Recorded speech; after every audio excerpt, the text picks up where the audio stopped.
Hello, what's up guys? This is your boy Renex Malang. Dito na nga naman tayo sa labas guys kasi pupunta na naman tayo sa kulungan ng manok. So dito na naman tayo guys. What's up, madlang people? So shout out sa lahat ng mga solid supporter dyan. So yun na nga guys. Dito na naman tayo sa kulungan ng manok ko.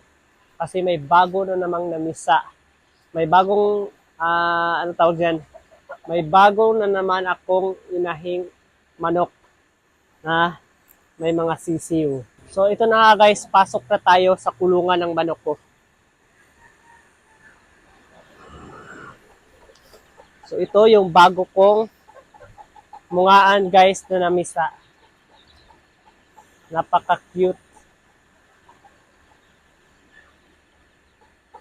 Tignan nyo. Ang cute na mga sisiw. So ito na naman guys, yung nakaraang first month of ating mga mag-iisang buwan na din to na sisiw. At yung ibang manok ko ay medyo malalaki na, siguro ibibenta ko na to next month. At next month pala ay birthday. Birthday ko na. It's my birth month next month, April. Huwag niyo kalimutan guys ha. Kasi mag-ano tayo niyan. Mag-celebrate tayo niyan soon. So relax muna tayo for today's video guys. So ito naman guys, so malalaki na din yung mga sisiw niya. Tignan nyo. So mag-iisang buwan na rin to at half.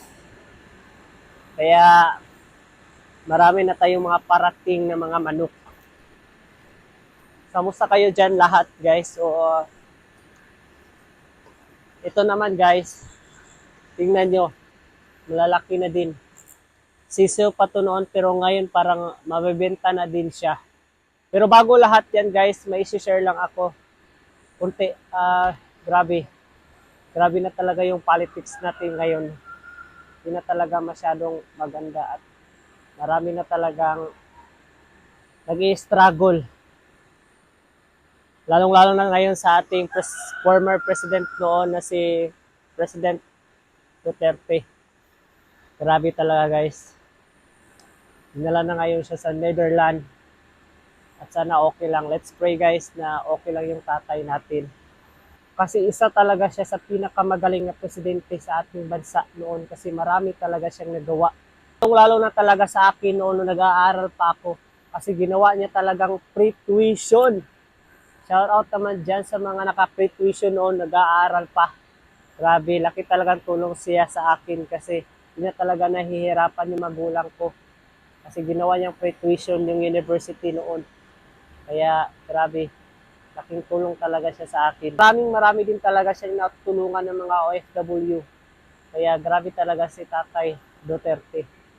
Isa talaga siyang tunay na Pinoy. Kaya hanggat dito na lang muna ako guys. Thank you so much for watching.